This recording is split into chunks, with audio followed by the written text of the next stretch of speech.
Les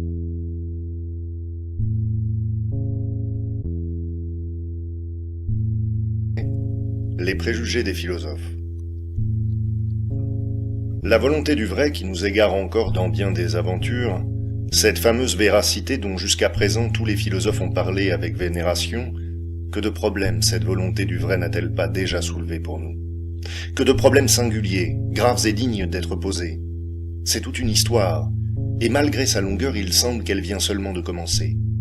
Quoi d'étonnant si nous finissons par devenir méfiants, si nous perdons patience, si nous nous retournons impatients, si ce sphinx nous a appris à poser des questions, à nous aussi.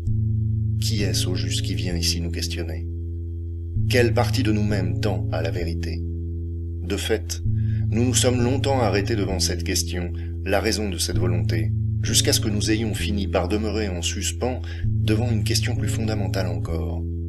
Nous nous sommes alors demandé quelle était la valeur de cette volonté. En admettant que nous désirions la vérité, pourquoi ne préférerions-nous pas la non-vérité et l'incertitude, et même l'ignorance? Le problème de la valeur du vrai s'est présenté à nous, ou bien est-ce nous qui nous sommes présentés à ce problème? Qui de nous ici est Oedipe? Qui le sphinx? C'est comme il semble un véritable rendez-vous de problèmes et de questions. Et le croirait-on? Il me semble en fin de compte que le problème n'a jamais été posé jusqu'ici, que nous avons été les premiers à l'apercevoir, à l'envisager, à avoir le courage de le traiter. Car il y a des risques à courir, et peut-être n'en est-il pas le plus grand.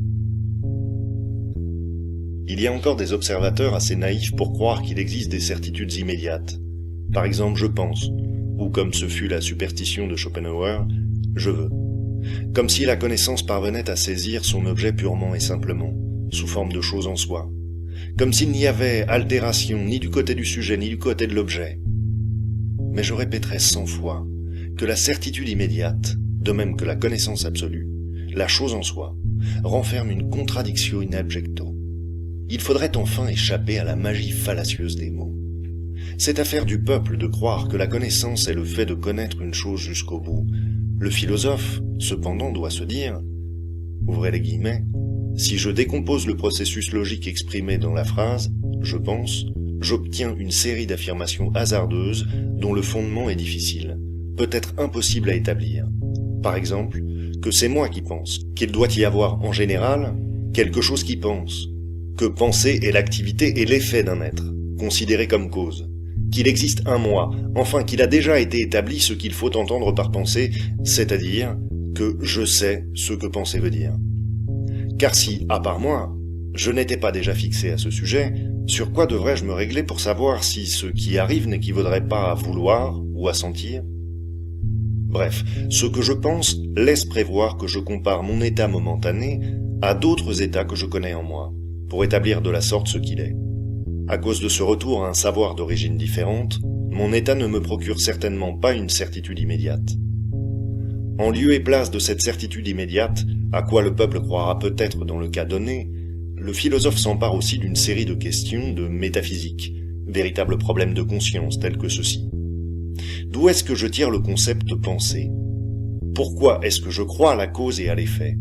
Qu'est-ce qui me donne le droit de parler d'un moi, et encore d'un moi comme cause, et enfin d'un moi comme cause intellectuelle? Celui qui, appuyé sur une sorte d'intuition de la connaissance, s'aventure à répondre immédiatement à cette question de métaphysique, comme fait celui qui dit « je pense et sais que cela du moins est vrai, réel et certain », celui-là provoquera aussi chez le philosophe un sourire et deux questions. « Monsieur », lui dira peut-être le philosophe, « il paraît vraisemblable que vous puissiez ne pas vous tromper, mais pourquoi voulez-vous la vérité à tout prix ?»